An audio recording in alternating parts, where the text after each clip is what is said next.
So I have an appointment with a separation anxiety client, but before I can get there, and excuse my cold voice, sickly voice, excuse my mess as well, I thought I'd give her some little homework to do in the meantime. So I'm going to use my dogs as a demo, and they're excited to get some training in because they've been bored all day. So starting with getting your dog comfortable. From a lot of dogs with separation anxiety have that kind of shadow mentality.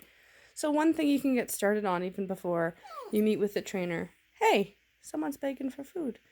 Before you meet with the trainer is that you can work on some alone training or some healthy separation before you leave your house or apartment or whatnot, so there's not as noise and distress. So giving some space between you and your dog and rewarding them for that. So some dogs who have true separation anxiety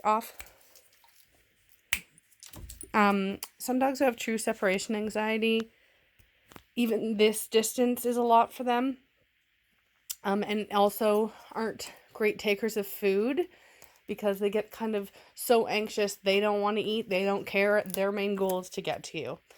My dogs clearly don't have that because, as you can see, it'll be a race. Good girl, dolls, you're always slow. So while they're home, comfortable, then you can start working on this. If their separation is very bad, I would start right with just you standing right in front of the baby gate and just tossing treats over. If they're not taking it, maybe directly from your hand.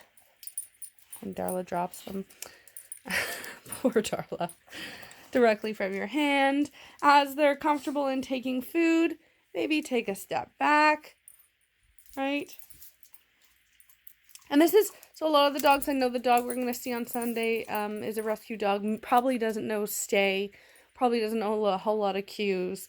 So a simple thing is just to work with creating distance and tossing that food, getting them comfortable, having that positive association with some space away from you.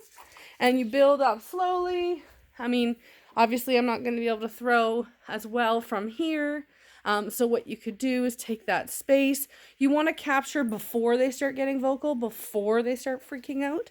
And then coming back and calmly giving them a reward. We're not praising. We're not making a big deal about it.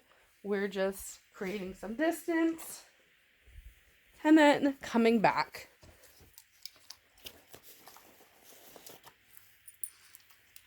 If they are super anxious, you may want to give them a break.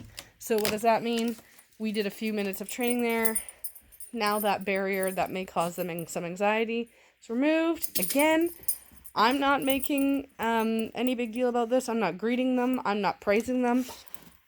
It's fine when I'm here. It's fine when I'm not, is what I'm trying to kind of get across. So that is something you can start with, as well as if you do have a rescue dog, starting to get some of that stay training again, and then you can work with them in getting them to know that cue and then getting them to stay. So Tyson, come here. Where there's less mess. Can you sit? Stay.